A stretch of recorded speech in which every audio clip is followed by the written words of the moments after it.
शरणं गच्छामि धम्मं शरणं गच्छामि संघं शरणं गच्छामि।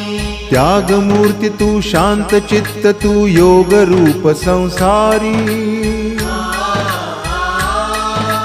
दया प्रेम अन मानवतेचे प्रतीक तुझी ईश्वरी। सिद्धमूर्ती सिद्धार्थ गौतम सकलांचा स्वामी,